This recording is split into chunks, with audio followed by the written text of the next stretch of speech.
మత్తయి సువార్త 4వ అధ్యాయము. Thank you Holy Spirit. 4వ వచనం. మనుష్యుడు రొట్టె వలన మాత్రము కాదు గాని దేవుని నోట నుండి వచ్చు ప్రతి మాట వలనను జీవించును. జాగ్రత్తగా మీరు ఈ మాటను వినాలి.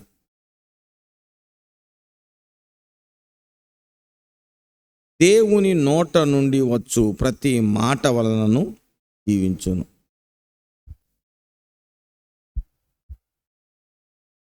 మనము దేవుని బిడ్డలం. మనము దేవుని నోటలో నుండి వచ్చిన మాటను వినటం వలన మనము బ్రతుకుతాము, జీవిస్తాం. దేవుని నామానికి మహిమ కలుగును గాక. హల్లెలూయా. మరలా చెప్తున్నాను, దేవుని బిడ్డ, నీవు దేవుని మాట వలన జీవించాలి. మీరు జాగ్రత్త గమనించండి. యేసు ప్రభుని ఎవరైతే నమ్ముకున్నారో వాళ్ళు దేవుని స్వరాన్ని వింటారు. ఆ దేవుని స్వరాన్ని వినటం వలన, దేవునిని అనుభవించటం వలన, ఇదిగో దేవుని నమ్ముకున్నటువంటి నీవు నేను బ్రతుకుతాము. హల్లెలూయా. దేవునిని అనుభవించటం వలన మనం బ్రతుకుతాం. దేవుని యొక్క స్వరాన్ని వినటం వలన బ్రతుకుతాము. మనము బ్రతుకుతాం. ఎలా బ్రతుకుతాం? దేవుని మాటను వినటం ద్వారా బ్రతుకుతాం. మరి ప్రతిరోజు నీవు దేవుని యొక్క మాట వింటున్నావా? ప్రతిరోజు దేవుడు నీతో మాట్లాడుతున్నాడా? దేవుడు నీతో మాట్లాడుతుంటే నీవు ఈ లోకంలో దేవుని కొరకు బ్రతుకుతావు. దేవుడు నీతో మాట్లాడుతూ ఉంటే నీవు దేవుని బిడ్డగా బ్రతుకుతావు. నీవు దేవుని బిడ్డగా బ్రతకాలి అంటే నీవు దేవుని యొక్క మాట వినాలి. దేవుని నామానికి మహిమ కలుగును గాక. హల్లెలూయా. నీవు పరిశుద్ధంగా బ్రతకాలకు ఈరోజు నీవు దేవుని మాట వినాలి. ఈరోజు దేవుని మాట విన్నావా? అయితే ఈరోజు పరిశుద్ధంగా బ్రతుకుతావన్నమాట. పాపం అంటకుండా బ్రతకాలనుకో, నీవు ఈరోజు దేవుని మాట వింటే నువ్వు పాపం అంటకుండా బ్రతుకుతావు. దేవునికి స్తోత్రం. హల్లెలూయా. నీవు ఒకవేళ ఆర్థికంగా మరి ఏదైనా బాగా ఒత్తిడిలో ఉన్నావా? ఈరోజు దేవుని యొక్క మాట వింటే ఆర్థిక ఒత్తిడి నుంచి నువ్వు బయటపడతావు. దేవుని నామానికి మహిమ కలుగును గాక. హల్లెలూయా. ఒక మనిషి డబ్బు వలన మరి అప్పు తీర్చబడటం అనేది జరుగుతుంది మామూలుగా. కానీ దేవుని బిడ్డవైన నువ్వు ప్రార్థన చేసుకుంటే దేవుడు నీతో మాట్లాడతాడు. ఆయన మాట వినటం వలన నువ్వు బ్రతుకుతావు. దేవునికి స్తోత్రం. హల్లెలూయా. హల్లెలూయా. ఇదేంటి పాస్టర్ గారు, ఇది ఎలా కుదురుతుంది? అవునండి, ఆకలైన వేళలో మన్నాను కురిపించావు, ఏ కొదువా లేకుండా పోషించినావు. నిరతము నీవే దేవుడవై పోషించుమా, నిరతము నీవే దేవుడవై పోషించుమా. ఆశ్చర్యకరమైన దేవమా, ఆరాధ్య దైవమా. హల్లెలూయా. ఎలాగ పోషించబడ్డారు ఇశ్రాయేలీయులు అంటే, అరణ్యములో ప్రయాణం చేస్తున్నారు. దేవా, మరి మాకు ఆహారం ఎలాగా అంటే, ఇదిగో నేను ఉదయం పూట పంపిస్తాను ఆహారం అన్నాడు. దేవుడు చెప్పినట్లుగా ఆహారం వచ్చింది. దేవునికి స్తోత్రం. హల్లెలూయా. వాళ్ళు ఆహారం తిని బ్రతికారు. మనమేమంటామంటే వాళ్ళు ఆహారం తిని బ్రతికారంటాము. కానీ దేవుడు, మోషే ఏమంటున్నారంటే, ఒరే, దేవుడు చెప్పాడురా, ఆయన చెప్పినట్టు ఆహారాన్ని ఇచ్చాడు. దేవుడు చెప్పిన ఆ మాటను బట్టి మనం బ్రతికామురా అంటారు. హల్లెలూయా. నా ప్రియమైన దేవుని బిడ్డలారా, ఈరోజు ఎంత క్లిష్ట పరిస్థితుల్లో నువ్వు ఉన్నా, నీవు దేవుని మాట వినటం కనుక అలవాటైతే ఆ క్లిష్ట పరిస్థితుల్లో అవలీలగా బ్రతుకుతావు. ఆ క్లిష్ట పరిస్థితులను అవలీలగా దాటుకుంటూ వెళతావు. దేవునికి స్తోత్రం.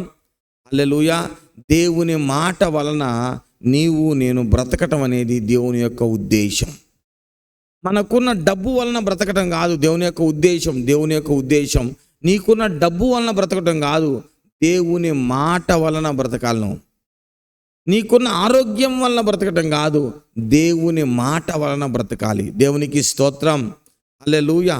మనము నీకున్నటువంటి జాబులో నీకున్న జ్ఞానాన్ని బట్టి జాబ్ చేయటం కాదు, దేవుని మాట వలన జాబ్ చేయాలి. దేవుని మాట వలన పరిపాలన చేయగలగాలి. దేవునికి స్తోత్రం. హల్లెలూయా.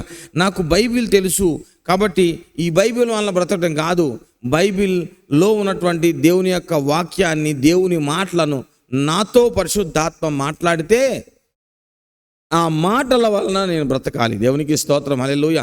మీకు కొంచెం జాగ్రత్తగా వినాలి. వింటేనే ఈ యొక్క వాక్యం ఎక్కుద్ది. ఈ వాక్యం ఎక్కితేనే నీ జీవితం బాగుపడుతుంది. దేవునికి స్తోత్రం. హల్లెలూయా.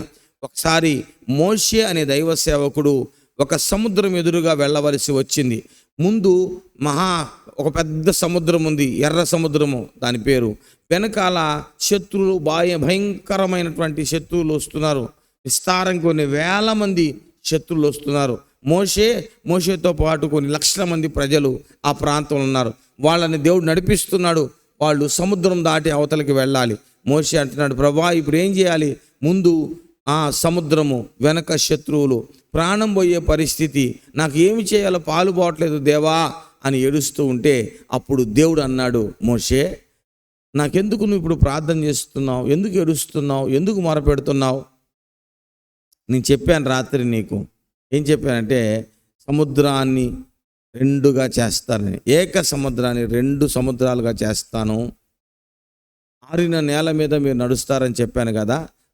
నువ్వు లేచి నేను చెప్పినట్టు నువ్వు చేయి, నీ చేతులున్న కర్రను చాపు అన్నాడు. అనగానే మోషే తన చేతులున్న కర్రను చాపాడు. చాపేసరికి సముద్రం 2 పాయలైంది. అగాధము లాగా ఉన్నటువంటి సముద్రము ఏమండి ఇలాగ కిందకి వెళ్ళిపోయింది కదా సముద్రం. ఆ సముద్రం కాస్త ఆ కింద ఉన్నటువంటి అగాధంలో నుండి అలాగా నేలపైకి వచ్చింది. ఈ చివరి నుంచి ఆ చివరి వరకు ఒక రోడ్డు ఏర్పాటైంది. ఆ రోడ్డు ఆరిపోయి ఉంది. ఆ నేల, ఆ ఆరిపోయిన ఆ నేల రోడ్డు మీద ఇశ్రాయేలు అటుపక్క ఇటుపక్క సముద్రమును 2 సముద్రాలై నీరు అలాగ గోడగట్టినట్టు అలాగ నీరు నిలబడిపోయింది. ఇటు సముద్రమే, మధ్యలో దారి, అది ఆరిపోయినటువంటి నేల దారి. ఆ దారిలో వీళ్ళు హాయిగా అవతలకి పరిగెత్తుకుంటూ, అంటే ఒత్తిడి ఉందండి, అవతలకి వెళ్ళారు. దేవునికి స్తోత్రం. హల్లెలూయా. అవతలకి వెళ్ళిన తర్వాత ఈ వెనకాల శత్రువులు కూడా ఇదే దారిలో వస్తున్నారు, ఆవేశంతో కోపంతో. అవతలకి వెళ్ళిన తర్వాత దేవా మరి వాళ్ళు వచ్చేస్తున్నారు, ఏం చేయాలి? అప్పుడు అన్నాడు దేవుడు, వెనక్కి తిరిగి మరలా కర్రన లాగా చాపు సముద్రం వైపు అన్నాడు. సముద్రం వైపు అలాగా చాపగానే 2గా విడిపోయిన సముద్రం మరలా తిరిగి కలిసిపోయి ఏక సముద్రం అయిపోయింది. శత్రువులను ఎలా జయించాడు? దేవుడు చెప్పినట్టు చేయటం వలన శత్రువులు సముద్రంలో కలిసిపోయారు. ఇశ్రాయేలు ఎలాగ రక్షించబడ్డారు? దేవుడు చెప్పిన మాట విని దాని ప్రకారం చేయటం వలన ఇశ్రాయేలీలు, సముద్రం యువతలు ఉన్నటువంటి ఇశ్రాయేలు శత్రుల చేతుల్లో పడి చనిపోవాల్సిన ఇశ్రాయేలీలు ఇదిగో సముద్రం అవతలకు వెళ్ళి బ్రతికారు. ఎలాగ బ్రతికారు? దేవుని మాట మోషే వినటం వలన వాళ్ళు అద్దరికి వెళ్ళి క్షేమంగా రక్షించబడ్డారు. అంటే దేవుని బిడ్డలమైన మనము ఎలాగ రక్షించబడతాం? దేవుడు మనతో మాట్లాడినటువంటి దాన్ని బట్టి మనము శత్రువును గెలుస్తాము, రక్షణ పొందుతాము. కనుక దేవుడు మనల్ని ఎలాగ బ్రతకాలని కోరుకుంటున్నాడు అంటే, ఆయన మనతో మాట్లాడితే ఆ మాటను వినటం ద్వారా, ఆ మాట ప్రకారం చేయటం ద్వారా మనము బ్రతకాలని దేవుడు కోరుకుంటున్నాడు. గట్టిగా చప్పట్లు కొట్టి దేవునికి స్తోత్రం చెబుదాం. హల్లెలూయా. దేవుని మాట వినటం ద్వారా బ్రతకాలనేది దేవుని యొక్క వాక్యం చెబుతున్నటువంటి సత్యం. ఈ సత్యం నీకు అర్థమైందా? నువ్వు స్వతంత్రుడు అవుతావు. ఈ సత్యము నీకు అర్థమైందా? నీవు ఇదిగో నేను ఒంటరిని, నాకెవరు లేరు, నన్ను నడిపించే వాళ్ళు ఎవరు లేరు అనేటటువంటి ఆ చీకటిలోంచి నువ్వు బయటకు వచ్చేస్తావు. ఈ సత్యాన్ని నువ్వు నమ్మావా? ఈ సత్యము నిన్ను ఏం చేస్తుంది తెలుసా? దేవుని స్వరం వినేటటువంటి సన్నద్ధునిగా చేస్తుంది. ఈ సత్యం వినడానికి కార్యోన్ముఖుడవై నిన్ను అభ్యాసం చేసుకుంటున్నావా? ఇదిగో నీవు శ్రేష్టమైన దేవుని చేత నడిపించబడేటటువంటి అనుదినము దేవుని చేత నడిపించబడుతున్న దేవుని బిడ్డగా మారిపోబోతున్నావు. ఈ సత్యము నీకు అర్థం అవ్వాలి. ఏ సత్యం? ఏ సత్యం ఇది అంటే దేవుడు ప్రతిరోజు నీతో మాట్లాడతాడు అనే సత్యం. ఈ సత్యాన్ని నువ్వు నమ్మాలి. ఏ సత్యం? దేవుని బిడ్డవు నువ్వు. ఆయన నీతో మాట్లాడటానికి ఆయన ఇష్టపడుతున్నాడు. ఆయన నీతో తన హృదయాన్ని పంచుకోవటం ఆయనకి ఇష్టమైనటువంటి ఈ ప్రేమపూర్వకమైన ఈ విషయం, ఈ సత్యము, ఈ ట్రూత్ నీకు అర్థమైన తర్వాత దీనిని నువ్వు నమ్మాలి. దేవునికి స్తోత్రం, హల్లెలూయా. నమ్మిన తర్వాత దాని ప్రకారం నువ్వు పని చేయటం ప్రారంభిస్తే, దేవుని యొక్క స్వరం వినటాన్ని నువ్వు అభ్యాసం చేయటం ప్రారంభిస్తే, ఆహా, ప్రతిరోజు నువ్వు జీవిస్తావు, ప్రతిరోజు నువ్వు బ్రతుకుతావు, ప్రతిరోజు వర్ధిల్లుతావు, ప్రతిరోజు జయిస్తావు. జయమున్నది నాకు, జయమున్నది, జయమున్నది నాకు, జయమున్నది, జయమున్నది నాకు, జయమున్నది, జయమున్నది నాకు, జయమున్నది. ప్రభునామం నాకు ఆశ్రయమే, ఆయనను స్తుతించేదాను. మనం ఏం చేస్తామంటే, ఇప్పుడు 1947లో దేవుడు నాతో మాట్లాడాడండి అని దానిని చెప్పుకుంటూ బతుకుతాం. నాతో ప్రభు అప్పుడు దర్శనం చూపించాడు లేవయ్యా, ఇప్పుడు పరిస్థితి ఏం చెప్పు, ఈరోజు మాట్లాడాడు నీతోటి.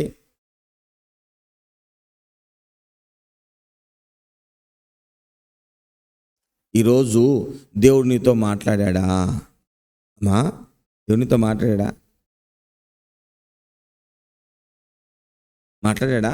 ఆయన నీతో ప్రతిరోజు మాట్లాడతాడు. You can listen to him daily in the morning. నువ్వు ప్రతిరోజు దేవుని స్వరాన్ని వినాలి. వింటేనే నువ్వు ఈ పాప ప్రపంచంలో బ్రతుకుతావు. వింటేనే నీ విశ్వాసం బలపరచబడుతుంది. We must listen to our shepherd. మన కాపరి స్వరాన్ని మనం వినాలి. గొర్రెలు కాపరి స్వరాన్ని ప్రతిరోజు ప్రతి పూట వింటాయి. అలాగా మనం వినేటటువంటి వారిగా మనము వృద్ధి చెందాలని దేవాతి దేవుడు కోరుకుంటున్నాడు. హల్లెలూయా. నీవు మాట్లాడని రోజున నా కన్నులకు నీ కరువాయనే, నీవు పెదవిప్పిన రోజున నీ సన్నిధి పచ్చిక బయలాయనే, నీ సన్నిధి పచ్చిక బయలాయనే. హల్లెలూయా. దేవుని బిడ్డరా, నేను త్వరగా ముగించాలి. ఈరోజు ఆ లైవ్ డిస్టర్బెన్స్ లేకపోతే కొంచెం ఎక్కువసేపు చెప్పేవాడిని. పర్వాలేదు, రేపు దీని కొనసాగింపుని నేను మీతో పంచుకుంటాను. మెట్టుకి నేను మీతో పంచుకోవాలనుకున్న విషయం, you can listen to your masters voice. నీ యజమానుని స్వరాన్ని నువ్వు వినగలవు. ఆయన మాటను నువ్వు వింటూ ఉంటేనే, పరిశుద్ధాత్మని స్వరాన్ని నువ్వు వింటూ ఉంటేనే ఈ లోకములో నువ్వు ఆత్మీయంగా బ్రతికి ఉంటావు. నీ ఆత్మ బ్రతికి ఉంటుంది. దేవునితో కమ్యూనికేషన్ నీకు ఉంటుంది. నీవు దేవుని యొక్క మాటను వినేటటువంటి వానిగా ఉందువుగాక. ఎప్పుడో 4 సంవత్సరాల క్రితం, 4 నెలల క్రితం, 4 వారాల క్రితం, 4 రోజుల క్రితం వినటం కాదు. రైట్ నౌ, ఇప్పుడు, today in the morning you ought to listen to your shepherd voice. ఈరోజు నువ్వు ఉదయం పూట దేవుని స్వరాన్ని వినాలి. దేవుని యొక్క వాక్యములో, యెషయా గ్రంథంలో ఒక మాట ఉంది ప్రియులారా. శిష్యుడు ప్రతి ఉదయమున శిష్యునికి వినబుద్ధిని ప్రతి ఉదయమున దేవుడు పుట్టిస్తాడట. దేవునికి స్తోత్రం, హల్లెలూయా.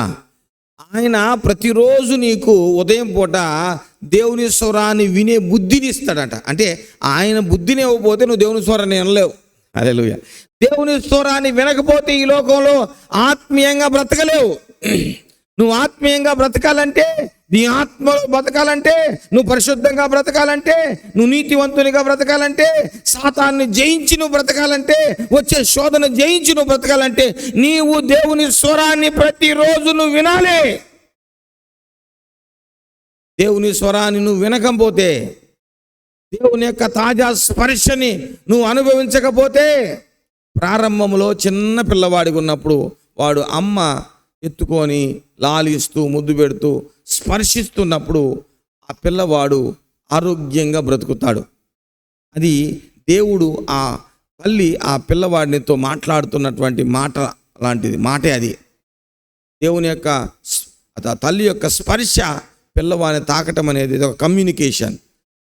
దేవుని బిడ్డలారా, ఉదయం పూట లేచి మనం ప్రార్థన చేస్తూ ఉంటే, ఉదయం పూట లేచి మనము ప్రార్థన చేసుకుంటూ ఉన్నప్పుడు దేవుని స్పర్శను అనుభవిస్తాం. ఏ విశ్వాస అయితే ఉదయం పూట లేచి దేవుని యొక్క స్పర్శని అనుభవిస్తాడో ఆ విశ్వాసి ఆ రోజు క్షేమంగా ఉంటాడు.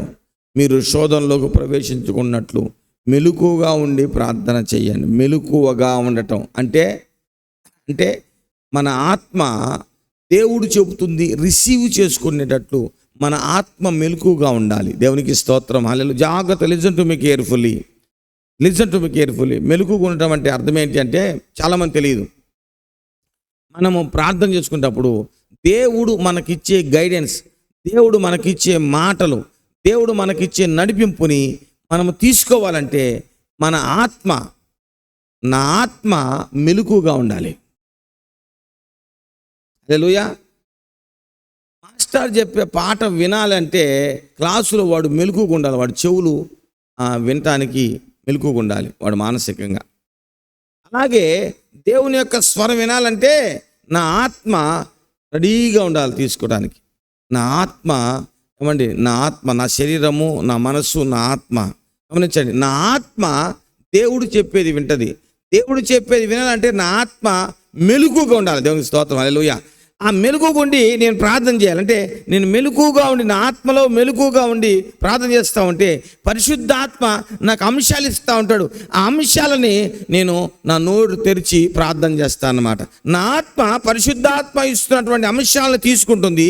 ఎందుకంటే నా ఆత్మ మెలకువగా ఉంది. పరిశుద్ధాత్ముడు నా ఆత్మతో మాట్లాడినప్పుడు ఇది ఇలా ప్రార్థన చేయి అని చెప్పినప్పుడు అది తీసుకొని నా ఆత్మ నా మనసుకు చెబుతుంది. నా మనసు ప్రార్థన చేయడం ప్రారంభిస్తుంది. నా నోటితోటి ఆ ప్రార్థన సరాసరి పరలోకానికి వెళుతుంది. గట్టిగా చప్పట్లు కొట్టి దేవునికి స్తోత్రం. హల్లెలూయా. మెలకువగా ఉండి ప్రార్థన చేయటం అంటే అది. అంతే కనుక నిద్రపోకుండా ప్రార్థన చేయటం అని కాదు. నిద్రపోకుండా ప్రార్థన చేసి సరిపోదు. ఈ ఒళ్ళు నిద్రపోవటం కాదు, మనసు నిద్రపోవడం కాదు, ఆత్మ. ఓకే, స్తుతించి ప్రార్థించి ఆరాధించుచున్నాము తండ్రి. ఆమె తండ్రి అయిన దేవుని ప్రేమ, కుమారుడైన యేసునాథుని కృప, పరిశుద్ధాత్మని సహవాసం ఇప్పుడు వచ్చిన మనకందరికీ తోడు నడిపించును గాక. ఆమె మంచిది ప్రియులారా, అందరికీ వందనాలు.